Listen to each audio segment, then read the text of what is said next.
Hello, this is Christina Barr, and you're watching Black Tea News.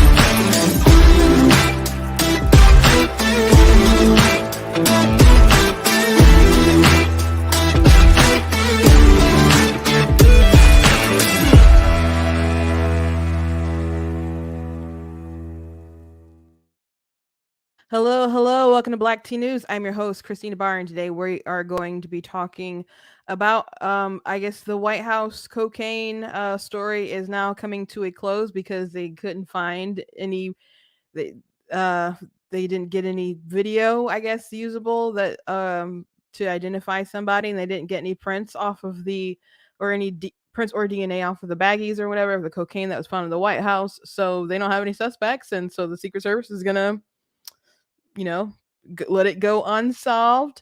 And so I've been listening to a lot of interesting commentary about this today, and I think really the Biden administration has some trash staff, and especially press secretary, which isn't new information, but they should really restructure some stuff.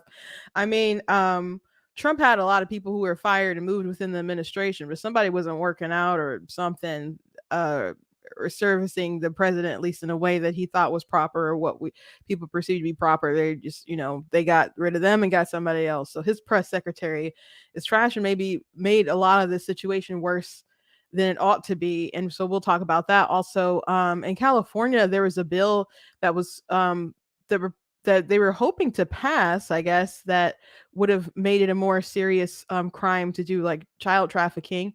But the Democrats shot that down, and even Newsom's like, wait a second, what's going on here? So we'll be talking about that. Also, I want to show you guys this tickety talk of this pretty big account. They have over 600,000 followers, and they're talking about Sound of Freedom. We've been talking about this film, and I keep telling you guys that people just have these wild things to say about it. And this is a perfect video about it, because this guy, again, he's a young guy, and he has hundreds of thousands of followers, probably be at 1 million in no time. But he clearly hasn't seen the movie, but he clearly hates it. And then he didn't even really talk about the film. He went to like a whole like conspiracy pointing at all sorts of other things. So it's just kind of amazing. And I want you guys to just see the kind of absurdity that goes on online. People, are so confident, like people, they'll vote the right way. I'm like, these people vote and they're kind of morons. So, to be blunt, sorry if that's a little too mean, or not sorry. I mean, I think that's acting like a moron. I guess they'll get called one. So anyway, those are our topics of the day. Before we jump into it, I encourage you guys to go to blacktnews.com, check out different content on my website, different articles, different videos, etc. If you like what I do here, please consider leaving a donation at blacktnews.com/donate. It costs to stream, it costs to run my website. So if you can support in that kind of way, God bless you. I very much appreciate it. Whether it's just a gift of $10, $20, $50 more, it really does go a long way. So I thank you. Also, we got an article that just drops. You guys can check that out the website. Make sure that you're following me across different platforms. Make sure that you guys are dropping in your email on the website, that you guys are checking out different merch that's available for sale. Like the got the black tea mug here, got this cool "I'm not the victim you're looking for" shirt, and all kinds of stuff that you guys can get at the website. You guys can also check out different books that I have. I have nonfiction books, I have fiction books, all sorts of things that's available. If you go to the merchandise page on Black Tea News, you can hit the banner, they'll take you to my book website. But if you just search my name on Amazon, you'll find it. I do want to give a shout out to the Fallen and Wounded Soldiers Fund. Today I will be going to an event. When I get done here, I'm going to finish getting ready and going there. I'll be busting out the national anthem for this event. But I guess if you live close by, it's possible for you still to get something at the door if you really wanted to come. But if you can support in some kind of way, go to this, their website. Uh, that's a salute dash r dash warriors dot cheddarup dot com. That's a link for this particular event, or you can just go directly to the website for the group. But 97% of the money raised actually goes to soldiers in need. So today we're having this event.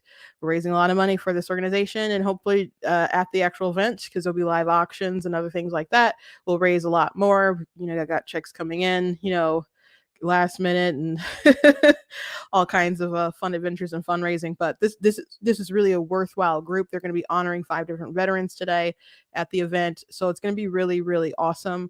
I would love to stream some stuff there. It kind of depends how the internet is, because there's a lot of people gathered in one place. So I don't know if I'll be able to go live. Sometimes I have been, sometimes I haven't been able to. So I would love to stream the program, and you guys have a look at it. And of the honorees and me singing at them and all that stuff. But it's gonna be a great time. If you miss this event, there'll be one, I'm sure, next year. This is the 6th time we've done it.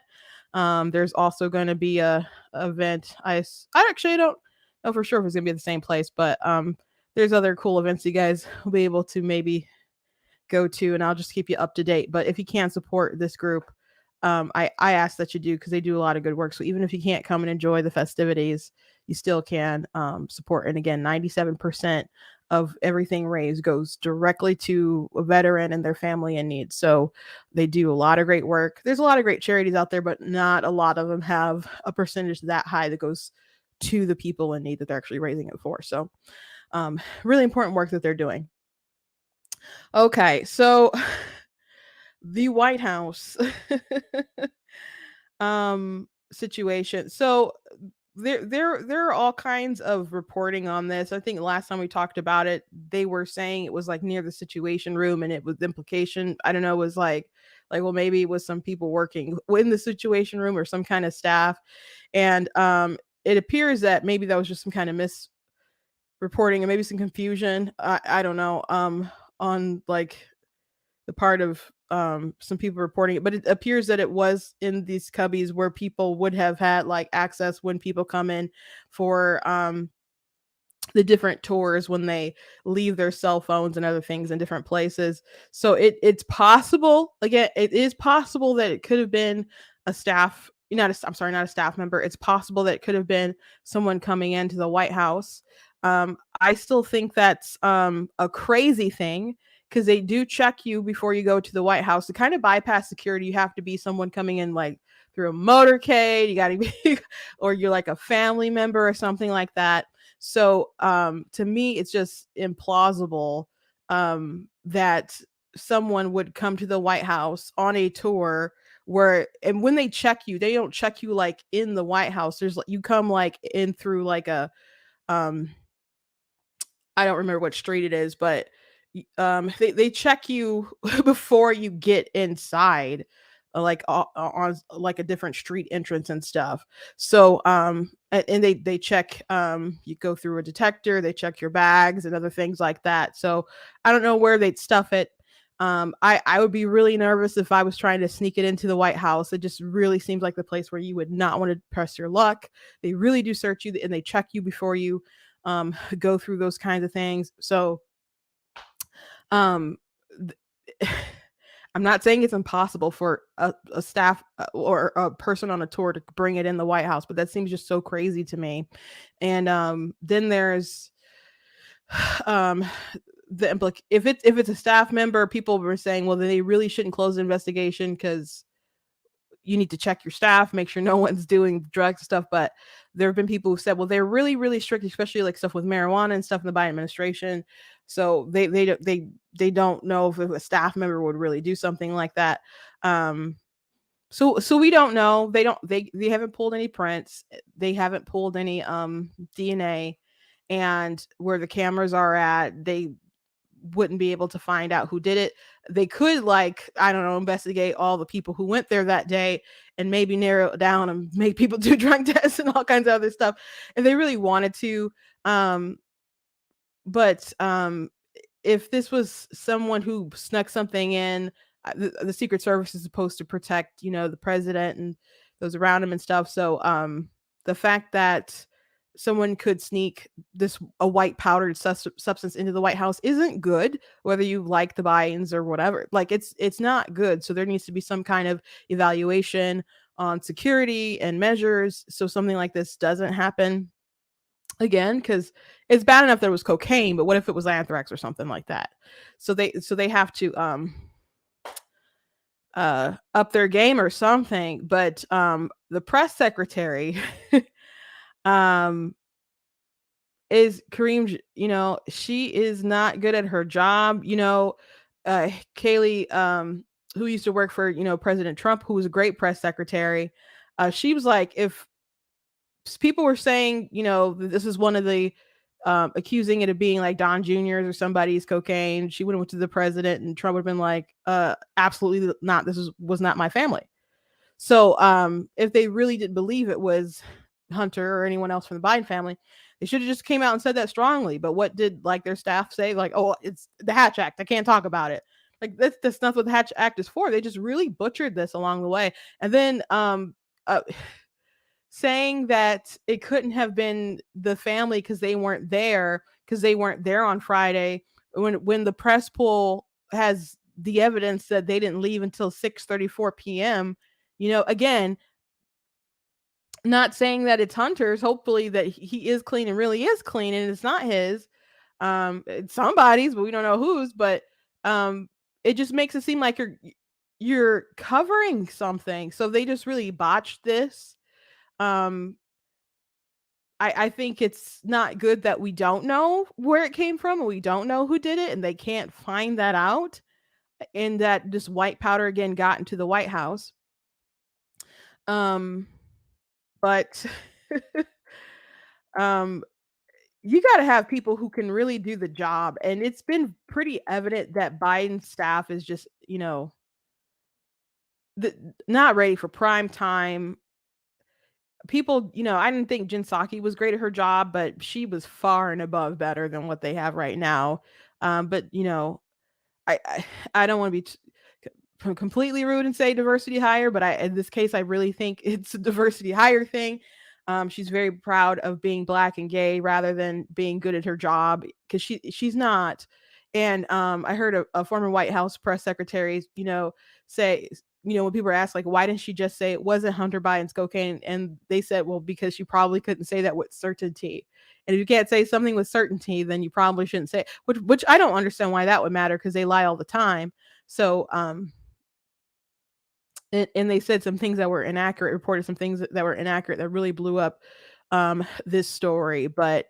Um but apparently again, it was like found in cubbies in the West Wing, and there's insufficient DNA.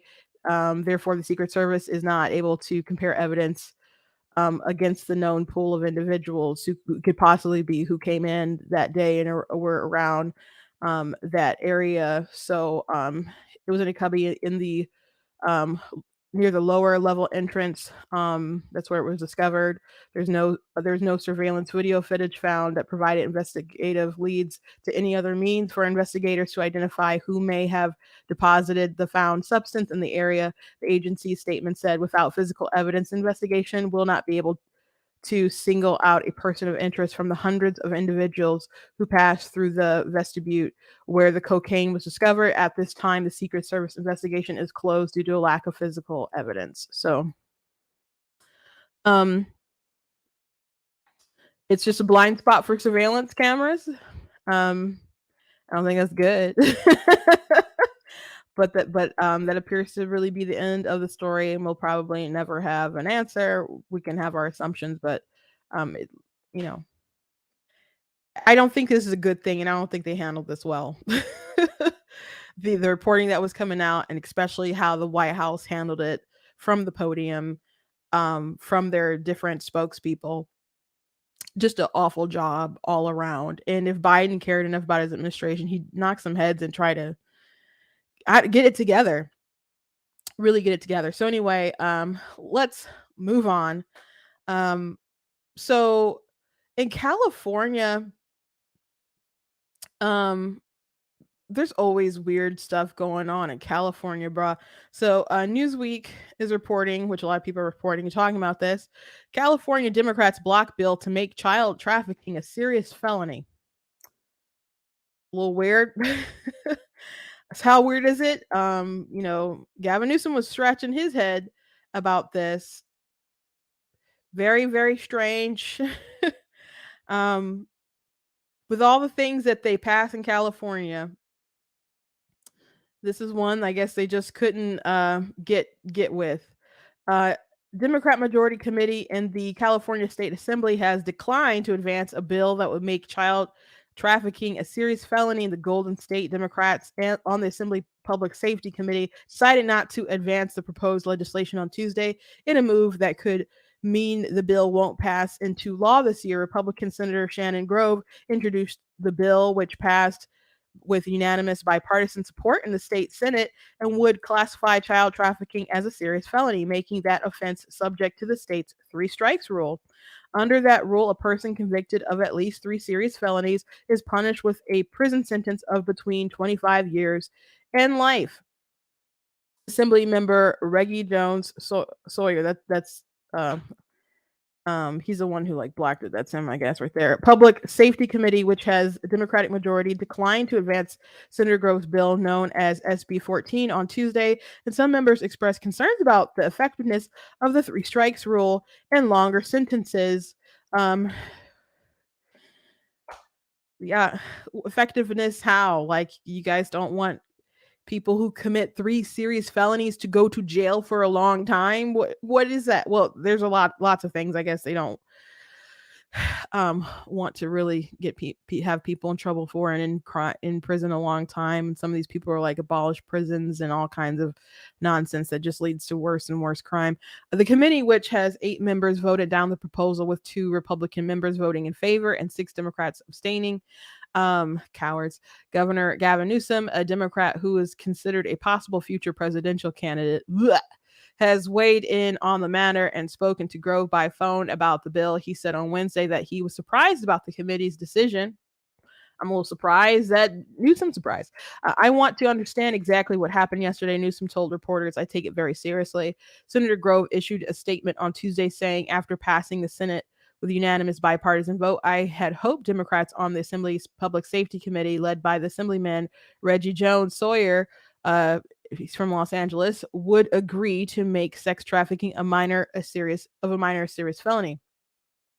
I am profoundly disappointed that committee Democrats couldn't bring themselves to support the bill with their stubborn and misguided objection to any penalty increase, regardless of how heinous the crime, she said. Newsweek has reached out to Jones Sawyer, chair of the Assembly Public Safety Committee, via email for comment. Jones Sawyer issued a statement on Tuesday about the committee's decision. The three strikes model of sentencing is ineffective in preventing crime and protecting public safety. We will not build on a deeply flawed sentencing system that unfairly punishes disadvantaged communities. Whoa. um, there's another story that came out. I didn't have a chance to read an article about it, but about how Democrats want race factored into people being sentenced. So I have to dig into that and get back with you guys later. Because it's just a headline floating around. I didn't really get a chance to look into it, but they always go to that, like disadvantaged communities. What about the people who are these people who are living in what they deem as in disadvantaged communities, live with other people in disadvantaged communities, and they disadvantage the community by terrorizing them? Like, oh, the police are picking on disadvantaged communities and disadvantaged criminal. The police are going where they're called, where the action is, where there's crime. Not saying that other people aren't committing crime in other places, because they certainly are. But people in communities with high crime need police to show up, and they call the police on their neighbors and people who live right next door, people who live across the street, people who live down the street, because they need help They need help. So if everyone in a community happens to be black, and your neighbor is terrorizing you and they're black, it's I'm not a bad it's a bad thing that someone is doing this, but it's not a bad thing for that person to face justice. It is a bad thing if you don't think that they should face justice because they're black, because that makes you racist. And it also puts again people who suffer at risk because you're so woke, and that you don't want to see any harm come to the person doing the abuse. But what about the person who's being abused? So this is so crazy. Like in California, also they didn't want schools to report different stuff that kids were doing if they were doing like some kind of crime or something, because they didn't want to be in the record or other stuff like that, and they don't want to have a school to prison pipeline. And just like, well, what's the point of like red flag laws and all sorts of other things if you're not going to be like, hey, there's a problem person here, maybe we need to be aware of it to protect other people. It's bad when people do bad things, and of course I believe in the power of redemption and people turning their lives around, etc. But you still live in a society where people are at risk from other people who wish to do them harm. And what really continues to make people cause harm is when there's no accountability, when they see that there's zero accountability. Why is crime so crazy, especially in California right now? Because they know that they can go in with mobs of people, everybody steal a bunch of stuff, and they're not going to get into serious trouble because you have to hit a certain dollar amount for it to count. So they know that they can go in wild.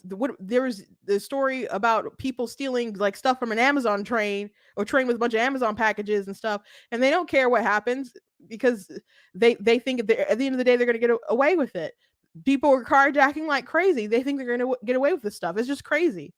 My my cousin went to California recently. He's just like, man, that it's like it's just awful. Genuinely awful.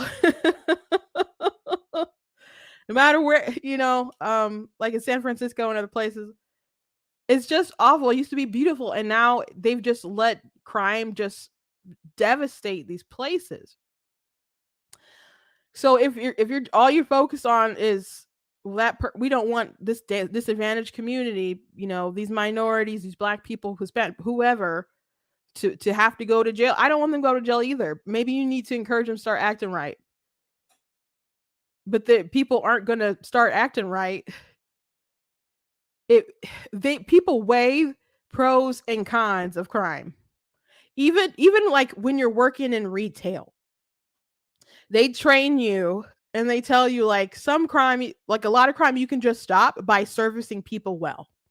Because there are people who come in all organized and they load up stuff. They're wearing special baggies, the moms with the big purses or the kid with the backpacks and all that stuff. Like your stereotype, people tell you what to look for when they just know experience or whatever. So folks who load on stuff to carts and then they just get out of there. Like at a electronic store or whatever, maybe they'll load up DVDs and CDs and just run for the door. Or if you got TVs by the door or something, they'll just try to run out the door if they can. There are people who come in with the intention to do that. There are people who are professional, like who do that and can get away with it for quite some time until they get caught. There's people who come in and steal like software and all kinds of different stuff. And that's why you see people like locking up stuff and trying to be creative with how they can, save their stuff. When I worked at an electronics store, man, we had to put so many flash drives in cases or in back rooms because you just never knew when someone was just going to try to, steal stuff. But some people, they go in there and they're like, they just kind of get in their head. Maybe they don't want to pay for it. Maybe it's expensive more than they want it to. And they just kind of start thinking like, no one's around. No one's watching me. Maybe I could, maybe I can, or and it doesn't even have to be a customer. It can be an employee. If they feel there's an opportunity, they can get away with it. They do it, and if they're successful, it could lead them down a dark path of doing something repeatedly. So, you just being attentive and aware, they're like, oh no, I'm good, and then they're like, oh crap, they almost caught me. I could have just like ruined my life right there.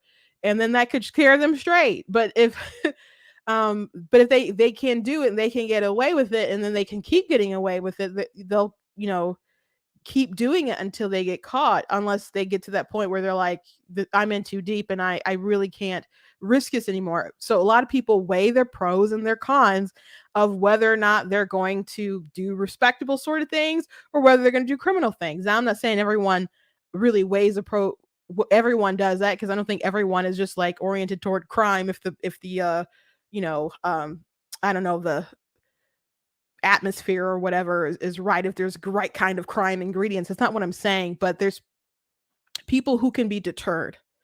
So if you just like, well, we don't want people to go to jail, you're not making people safe. You're just not.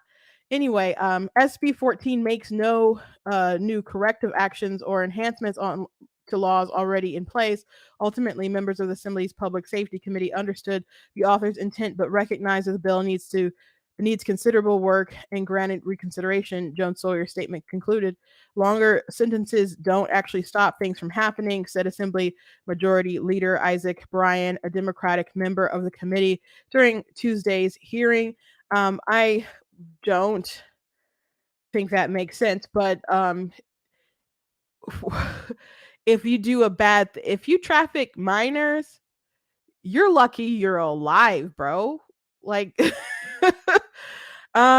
so if you're in for 25 years rather than, I don't know what the original would probably be in California law, but let's say, if someone does something terrible to your child and they get 8 years, wouldn't you rather them, if they're not going to get the chair, wouldn't you rather them be in for 25?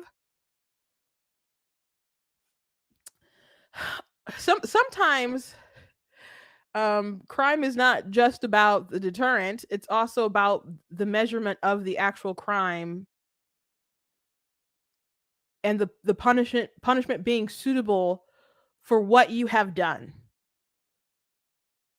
So it's not just a matter of just trying to inspire another person from not committing the crime. It's, bro, what you did was awful, and this is what you deserve, to be in there for a very long time. Jones, Sawyer, and Grove met on Wednesday afternoon in what she described as a productive meeting that ended without an agreement. Grove wants a bill to be voted on without changes. The bill needs to be brought to the assembly floor, she said on Wednesday, and it needs to be voted on as is. So it just kind of seems like they just don't like it in principle. Just don't like it in principle. I again, these people do folks no favors whatsoever.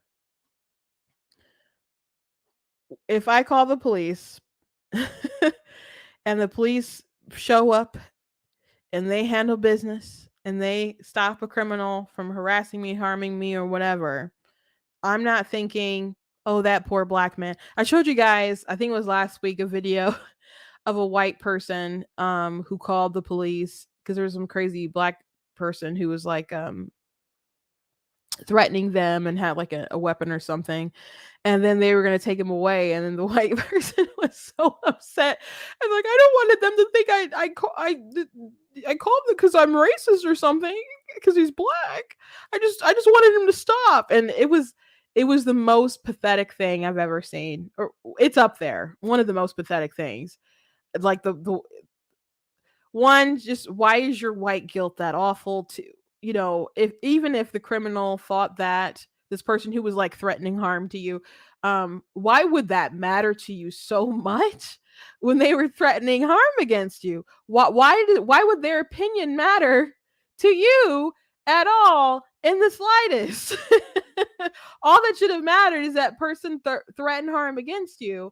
And then the idea that they just wanted the police to make them stop. So what? They could go to someone else. So what if they terrorize another white person or an Asian person or Hispanic person or another black person? So if a black person is terrorizing another black person, should just people just continue being terrorized because they're black and you just want them to get away with it? What about the actual victims?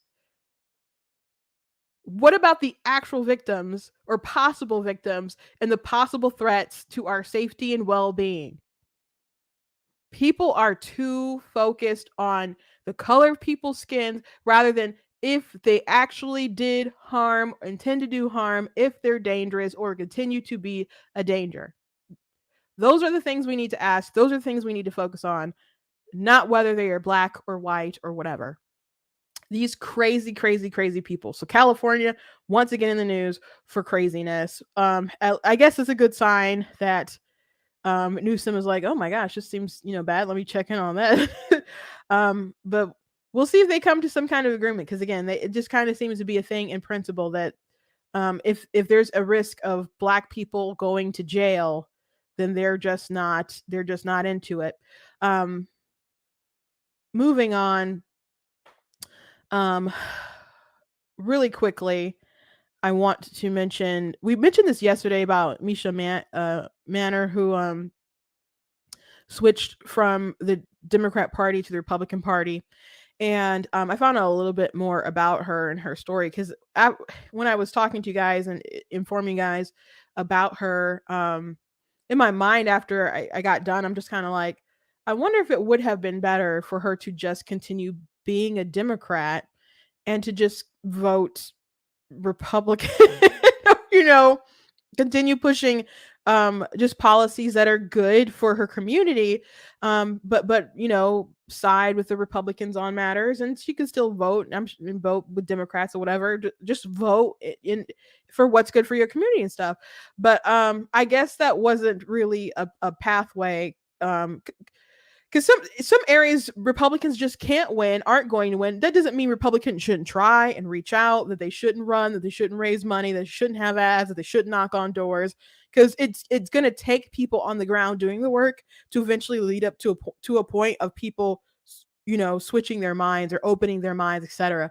There are people who are always willing to do that on the ground, but there's always like consultants and other people who just say it's a waste of time. Just they're blue, what does it matter, they're not going to vote red. Like maybe you can't win those areas, but you need to win some of those votes to help with your like total vote count. That'll help in a presidential, help in a governor race, maybe can help in the Senate race or what, just depending on what area that you're targeting.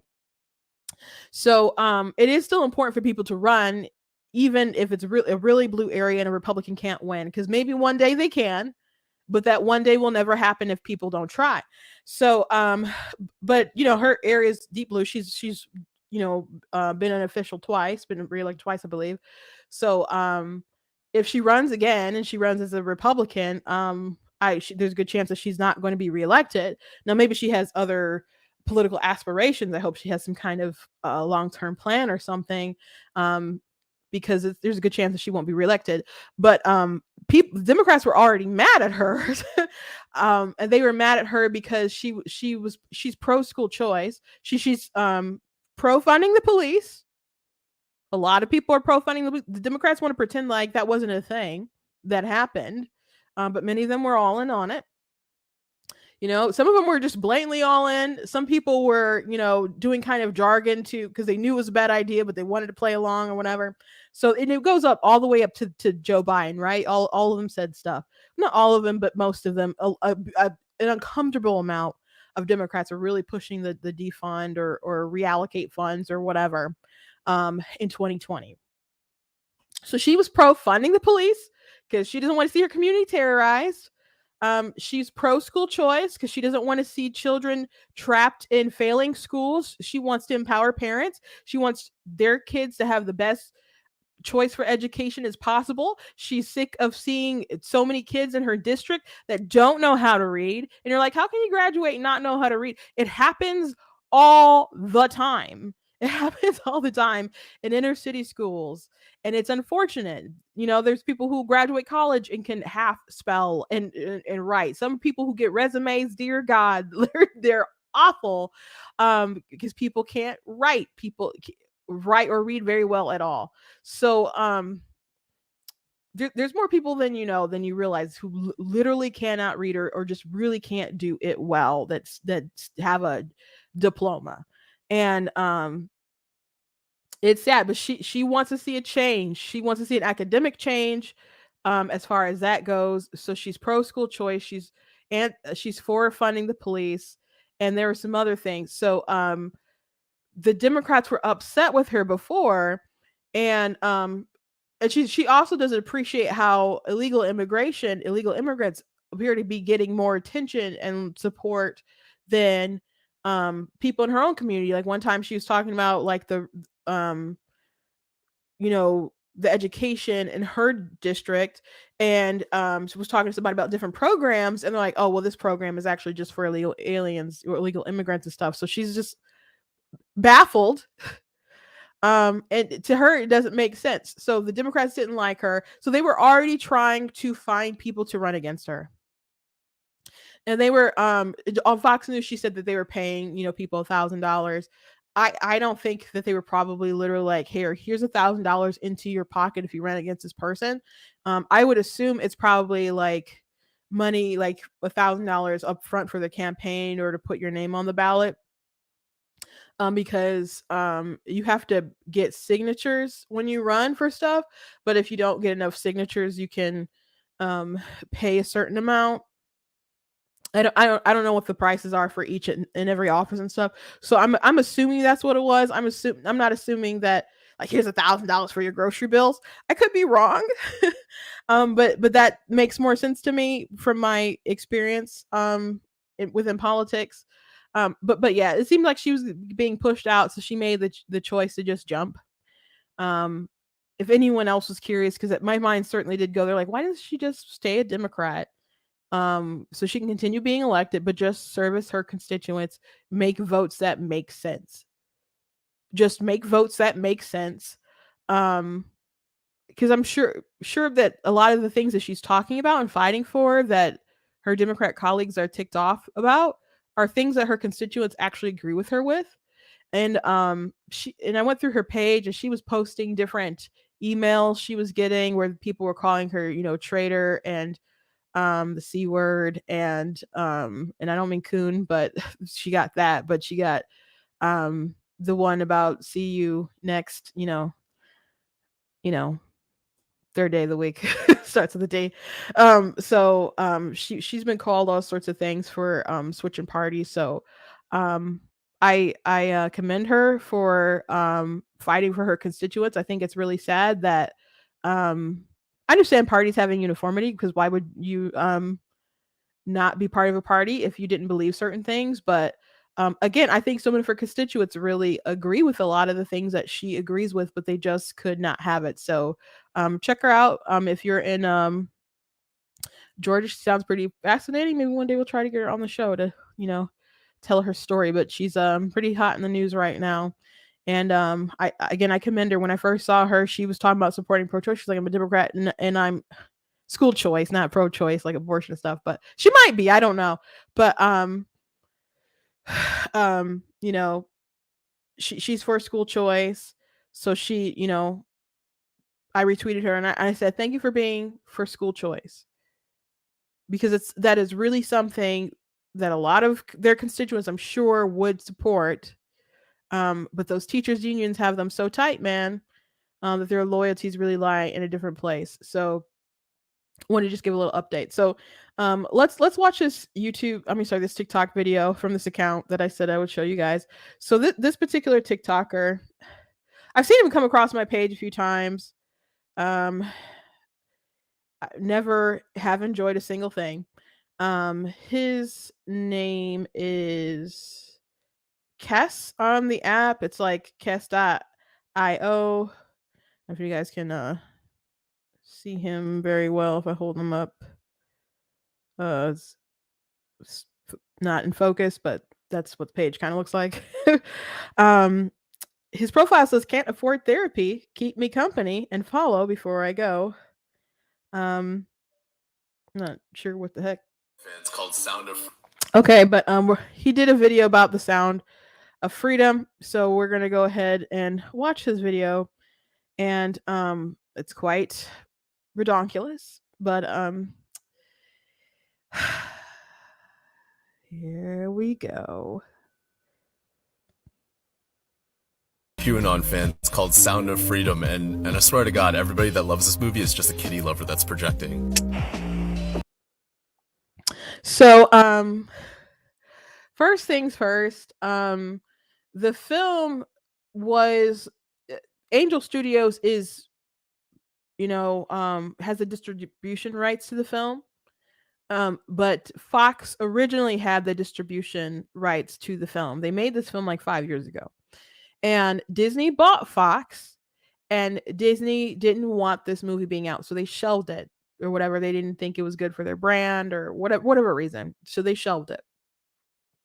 And so I don't know what all they had to do to get the rights back, but they got the rights back.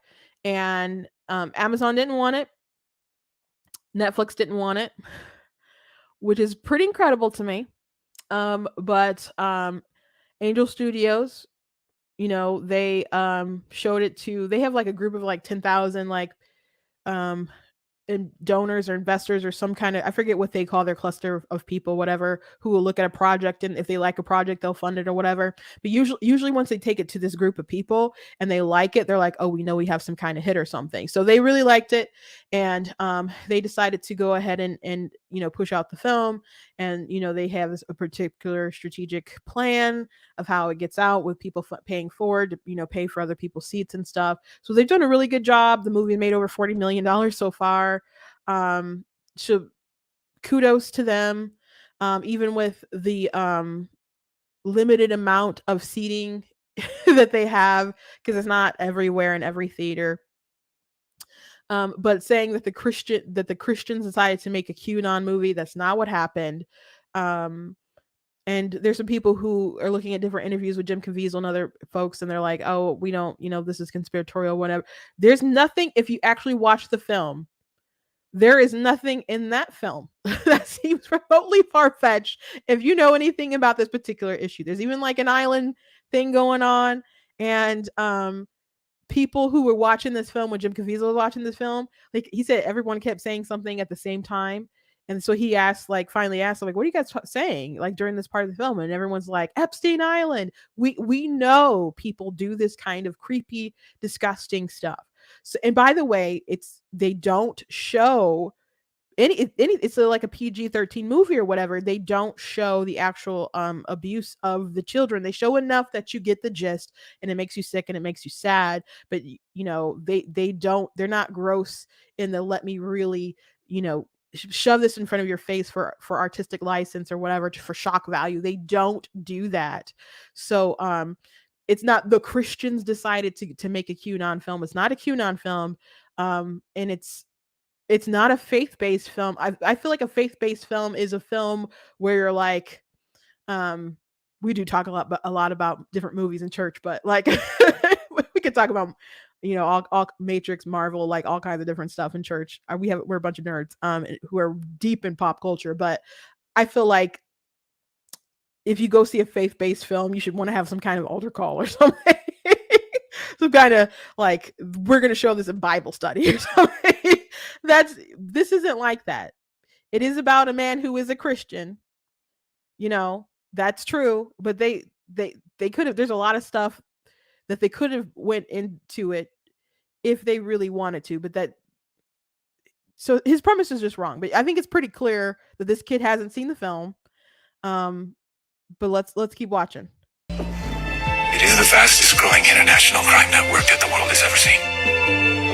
It has already passed the illegal arms trade, and soon it's going to pass the drug trade. Because you can sell a bag of cocaine one time to a child 5 to 10 times a day. God's children are not for sale. God's children are not for sale. How the fuck did you make a movie about child trafficking and rank them? Okay. Why are you why is he laughing at that God's children are not for sale? Do you think they're for sale? Are there some do you think some children are for sale?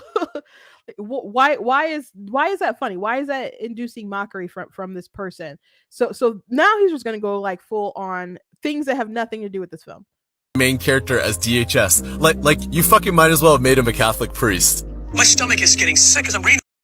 So he said he's like, so now he rips on DHS, Why make him this character a DHS person in the film? Um, because Tim Ballard worked for DHS. It's a movie based on a real person. Why wouldn't they make it about a man who worked for DHS when it's about a man who worked for DHS? It's a real story. And so this kid, I screenshot it. You guys, I don't have it pulled up for you guys to see it on the screen, but in his comments, someone said, "Man, who cares? The real issue is people from all backgrounds are pedos and murderers. Y'all are focused on hating each other instead of creating unity." And so he said, "Fair shake. The producer didn't spend a dime on helping kids though. Wish the character's job wasn't DHS." That was his job. He's a real person who worked for DHS. He worked like at the border because people are trafficking kids and people in the Obama, he's going to go on like kids in cages, Trump, Republicans, blah, blah, blah. He's about to go that route.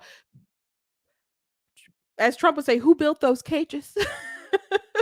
Within the Obama administration, they were moving kids in fast into the country and stuff, and kids were being trafficked, and because they weren't really vetting people enough, and that was issued in reports and stuff what people were looking into before Trump, before Trump and stuff was the president and stuff. So this is serious stuff going on, and the border being open is exacerbating this issue. That's something that people don't want to talk about because they don't want to acknowledge that the fact that we have open borders and it's not under control is really making this issue worse. So this kid is so ignorant that's why at DHS he was able to bust so many of these people in this area, and they got a kid like near the border and stuff because that's where the stuff is going down. Tim Ballard knows a lot about this issue because it's real. It's his story. I don't even think this kid knows it's based on a real story. He's saying, why'd they make his character a DHS agent? Well, you think they just pulled it out of a hat?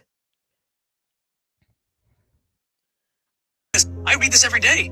It's the woke left agenda. I'm not saying that they're colluding or talking. It doesn't matter. It's the same dark source. They are pedophiles are sitting back right now going, we've been pushing this agenda for decades. And now we don't have to push anymore because the left is taking care of it for us in America. In America. You right. So he played that video with no kind of context background. So I watched that interview, and Tim Ballard was talking about how there is this idea that children can consent to things that children can't consent to, like surgery. Like if a child knows, like, well, I'm really a boy, I'm really a girl, and they want to change, and they're like, okay, we gotta listen to the child, we gotta respect the child and not question the child.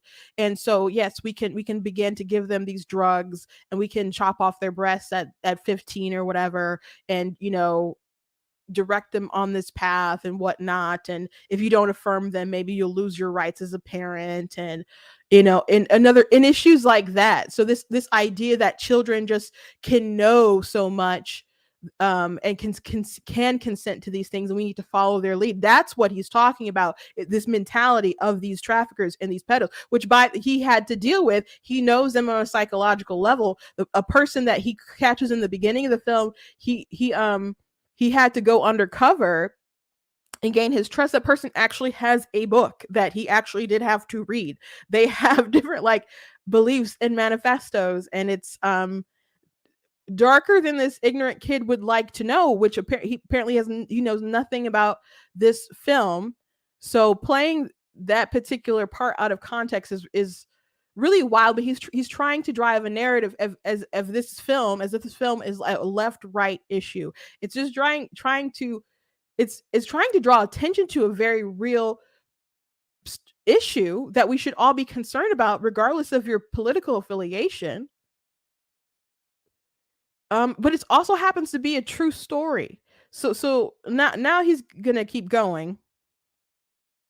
Wing asshats didn't give two shits about separating thousands of kids from their families, shoving them in cages, and letting Trump's border patrol grape them for fucking years, and then losing them. But now all of a sudden, like, we have a Democratic president. It's like, oh yeah, the woke left is trying to, like, groom your kids. Fuck out of here. I was gonna end the video there, but I'm still fucking amazed at the sheer delusion of you Christians pointing the finger at trans and gay people all the time, when your pastors are on the news every fucking day for graping. That was 3 days ago. Like, I don't know what to tell you. Like I still can't fucking get over it. You see this lady behind me? Her name's Kristen B. Her entire account is dedicated to finding pastors that grape their youth groups. Like, she's not even done with the Southern Baptist yet. She never fucking runs out of content. Every fucking day she's got a video. Like, forget the church for a second. You want to talk about child trafficking? Do you know what the Police Explorers program is? Yeah, like, you don't believe anything I say? If you have a cop friend and he has a kid, ask him, hey, would you let your daughter or son join the Police Explorers program? Watch their reaction. Like, fucking, like, it's insane. Like, the cops quite literally have a network to traffic kids, and they've been sued thousands of times, and you're over here, like, making a movie about how the woke left is fucking indoctrinating your children. It's fucking insanity. I know some of you who follow me have seen the film. The film is not about how the woke left is indoctrinating your kids. It has nothing to do with the film at all. He saw one interview. I don't even know if he watched the interview or just saw that clip. The film has nothing to do with all the stuff that he just said. Nothing to do with it. Imagine it, and it is a problem where any sort of predator is. Predators go places where there's some kind of access. It doesn't mean that there's something in particular that might be inherent to. There are places where there are sickos, and there, I think, more likely maybe be, but a lot of folks will go to places where they have access, where they can build some kind of trust, because you want to build trust with that person so they don't snitch on you or something. So he talks about churches. He didn't talk about schools. He didn't talk about teachers. There's certainly teachers who are messing around with your kids. He didn't mention that. It happens there too. Your coaches, they can get your access to your kids. So if someone is abusing you in a church, that person needs to go to jail.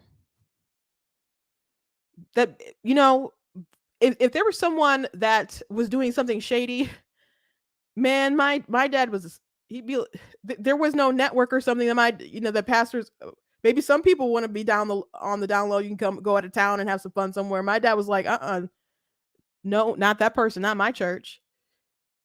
And he tell us, like, this person does this person does that. There's one pastor who, man, a lot of pastors got together to talk about how they were, I don't think they did anything with kids, but just how they was a whoremonger with different women within the churches.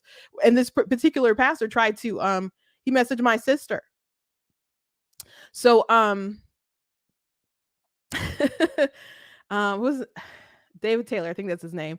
But,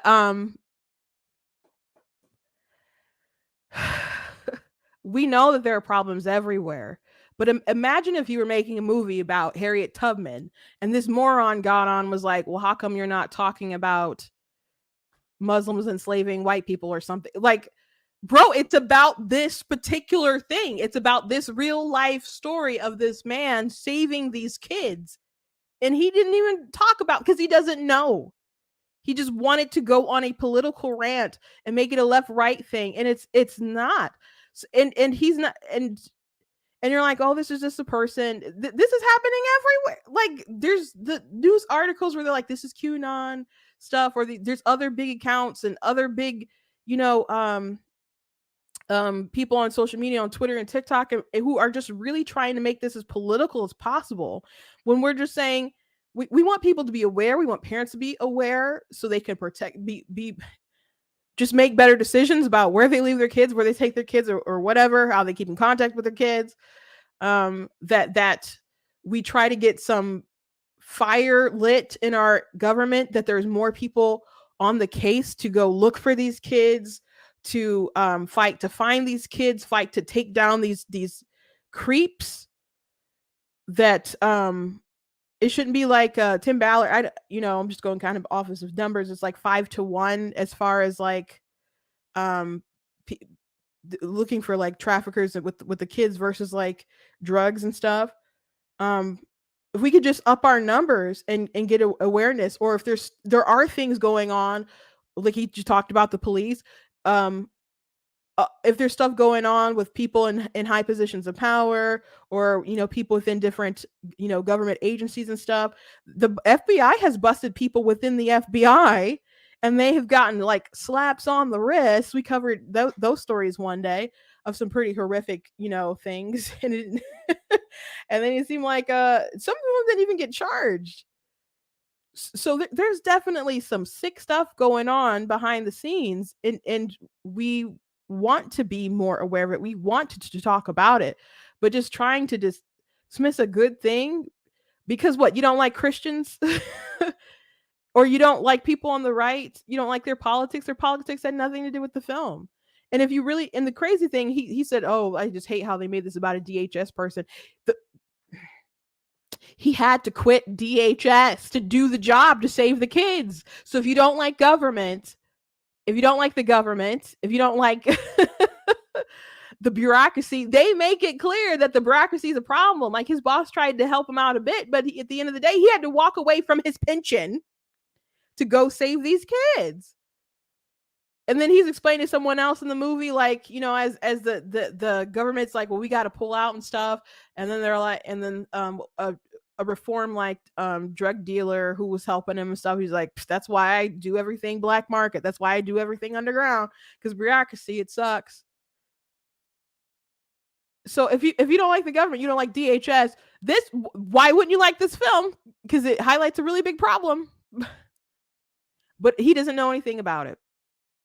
He doesn't know anything about it. I'm gonna say something that maybe some of you find offensive. It's a bit racist, but man, I'm a little disappointed when I see dumb Asians, man. I know that's like the model minority stereotype, but man, I think he's letting you down. He's letting you down. He's had some bad takes, man. He's had some really bad takes, and this is awful. He's getting roasted, at least by some people who, on my For You page and stuff. So some people are correcting him, and there's tons of people in the comments like, this is a true story. This is a real story. Now there's some embellishments. There's things that they definitely had to change. It was the operation is actually bigger than what it was in the film and stuff. So they didn't mention like Glenn Beck was one of the people who funded him and other stuff. I mean, so there's I think they made a film, or they made a segment, but they cut it out, which is probably good, because I think is good. I know if he wanted that credit or whatever, like a credit in the movie, not like literal credit, like everyone knows Glenn Beck. Yeah, he probably doesn't need that sort of highlight, but it's probably a good thing that political figure that so many people associate with the right wasn't in there, to make it as least political as possible. So they don't care. And it's so suspicious. I know I keep talking about this, but it's so suspicious. If we want to go to a conspiratorial route, why these people keep trying to shoot this film down, keep lying about it, and keep undercutting it and smearing it. It's legitimately a good movie. The score is great, cinematography is great, the direction's great, the script is good. The Jim Caviezel does an amazing job in the film. And I said, it's, they could, if if you looked at anything about Tim and his family, they could have made it really religious. They could have focused a lot about him and his wife encouraging him and really convincing him to do it. And they could have really made about, the virtue of his family and stuff. But it was really about that family who was missing two children, and then missing the one child, and a father who was empathizing with another father, saying, what would I do if I was in that situation? I really like Taken. I think a lot of people like Taken. There are 3 different films and stuff. I've seen them all, but that's a revenge dad flick. We're all like, oh yeah, Liam Neeson, go kick some butt. This film, it is about a father saving a child, but it's not his child. He's empathizing with another person and is risking everything for the sake of someone else.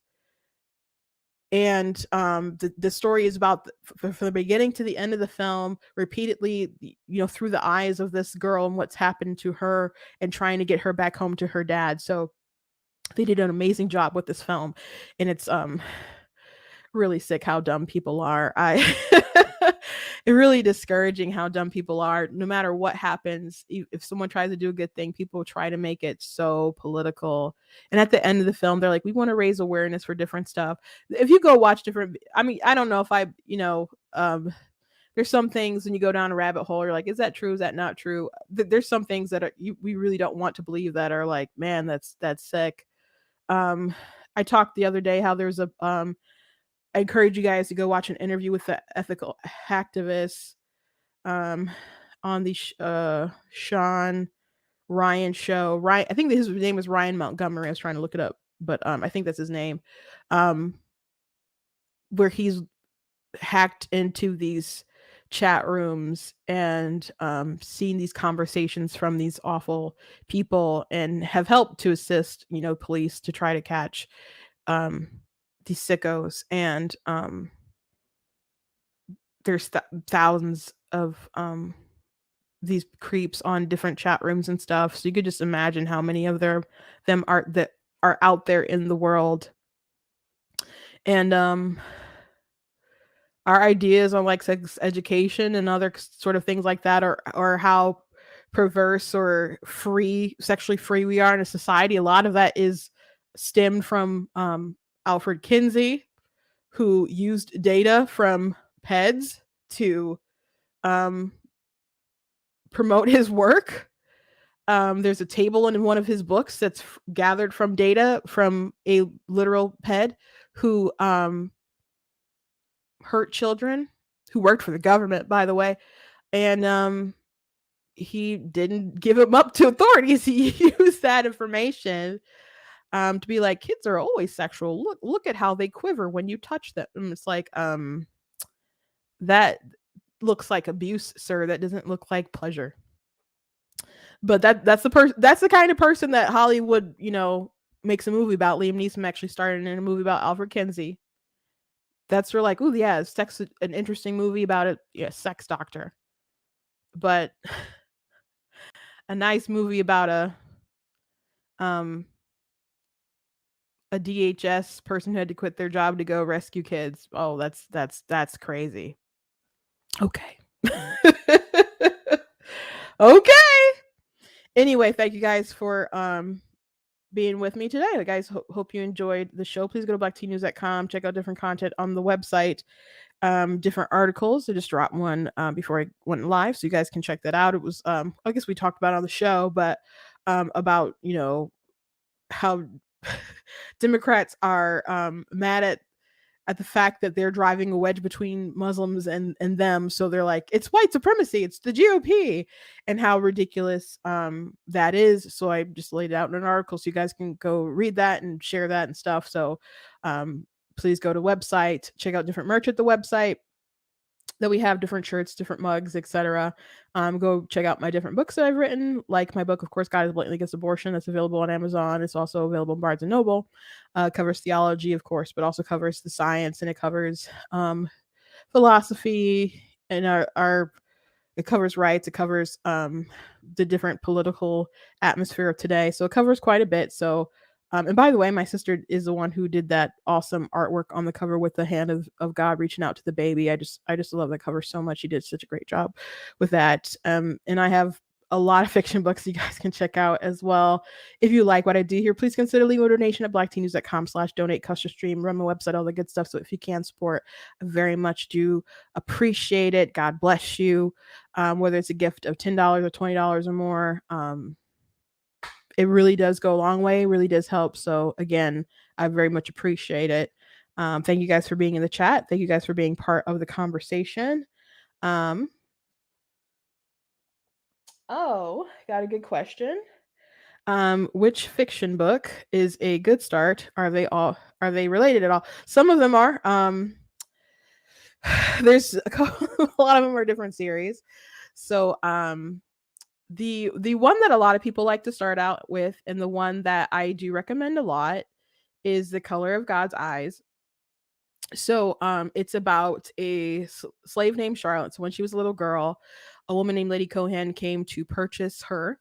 And so she thought that she was purchased to, like, mind the house, take care of the master's son, all that kind of stuff. But when she gets older, she realizes that she was actually selected because she has a special ability. So this particular ability, it can make her free. Um, and but the problem though is that there are also people who believe that her kind are an abomination. Imagine like X-Men meets like Harriet Tubman kind of stuff. So, or the American Civil War. So it's kind of like that. And so she does have a forbidden romance with the master son, which in my family history we do have a slave master's daughter who ran away with one of her father's slaves and stuff. It's kind of a big story how I kind of came up with the idea and was like, um but I kind of wanted to do something that was a period piece, but I wanted to do I remember we were visiting my grandmother, and so she was talking about her life a bit, and I was like, it'd be really cool to make something like it's a period film or something. But I was thinking like 20s. That's like a lot of people do stuff like in the 20s or something. So I'm like, let me just go back further. Then I was like, it'd be cool if I made a story because I was already thinking about like like a female who was a superhero with powers or who's kind of out doing her own kind of thing. And then I was like, oh, what if it could be cool if I made like a period thing? And then I settled on um the Civil War. And then I was like, oh gosh, oh, like what if, she had a like a forbidden love interest, and I just was like, well, what we had that thing, so I'll just, flip the gender there. And so um yeah, so my mind works fast when like an idea kind of starts tracking. Like people are like, how do you come up with an idea? They just instantly, like one time I was on vacation, not vacation, I was on my way to a book fair with my sister. We were driving across the country, and so I a train or something. I won't tell the whole story, but I saw like a train or something. It just made, well, actually, it was like, I guess I'll just say it. There was a train in front of me, and I was like, wouldn't it be like awful if like a bunch of zombies just came out of the train? Like, what would we do? I guess we'd keep driving, but that was like in my mind because we took all these back roads or whatever, and there's like a train that was really near us, and like, what if they just all came out? What would we do? And then I was like, I don't want to write a book about zombies. I was like, what if I wrote one about werewolves? Then, like, within 15 minutes, I turned to my sister. I'm like, okay, let me tell you about this book. And then, like, I told her like the synopsis of Phases of a Broken Sky. It's one of my books. And so then like 15 minutes after that, I was like, okay, let me tell you about the sequel. And so not everything like stays the same from like an initial sort of thoughts, but things change when you actually start to put it down on paper. But I come up with ideas really fast. But anyway, Color of God's Eyes is the one that I really recommend to people. And it's really different than what a lot of things that people do read, and it's pretty unique. And I love my characters. I love Charlotte. I love John. That's her, one of her love interests. This guy Cooper, he's a free black man who helps Charlotte. He's from New York and he boxes and stuff, and he's an entrepreneur. He understands that the world is crappy, but he's so optimistic, and he's optimistic because he believes that he can make a difference. And he's someone who I've just kind of channeled, like the world, how the world ought to be is who Cooper is. And I wish more people were like him. He's I think the most moral of the characters that I have in, especially in that series. So the sequel is really cool. The height of it is like the draft riots. The draft riots are uh was a really, really tumultuous time in our history because you had to register for the draft, but if you could pay to get out of it. So people were upset because they're like, okay, so the poor people have to go fight in Lincoln's War, but you can pay your way out of it. And then they wouldn't like draft black people because they didn't consider them to really be citizens and stuff. So then you had all these people who were upset, like in New York, and there were there's all kinds of different people living there, but there's like high tension. So it just, you had firemen setting fires to buildings and stuff, beating people in the streets. They were just attacking black people. There was an orphanage that they burned down. So they beat up like the superintendent like really really viciously. So I did a lot of research. um you know, it's not the most historically accurate thing ever, but I love the book.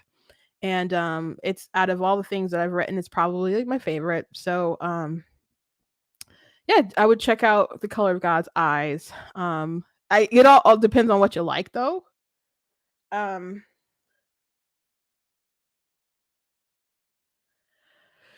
it really depends on what you like. I do have a, like a zombie thing I came up with. It's a little different, but I haven't written it yet. I'm gonna wait till I finish some series before I make that one. Um, the werewolf book. The I have a vampire book. That's Anubis. That's it. And I also have the Dark Mermaid. So all these things exist and have their own different books. So each one will have a trilogy. And then when the trilogy, things about them do intersect, and once the trilogy is, they're all three of their trilogies are over, there's going to be a one with all of them combined. And so that's like it's like Cursed Water, Cursed Moon, Cursed Blood, and then they're all part of the Cursed universe, so those all intersect. So that's a nice little journey you guys can go on. Most people ask about like, do you have any solo stuff? Not really.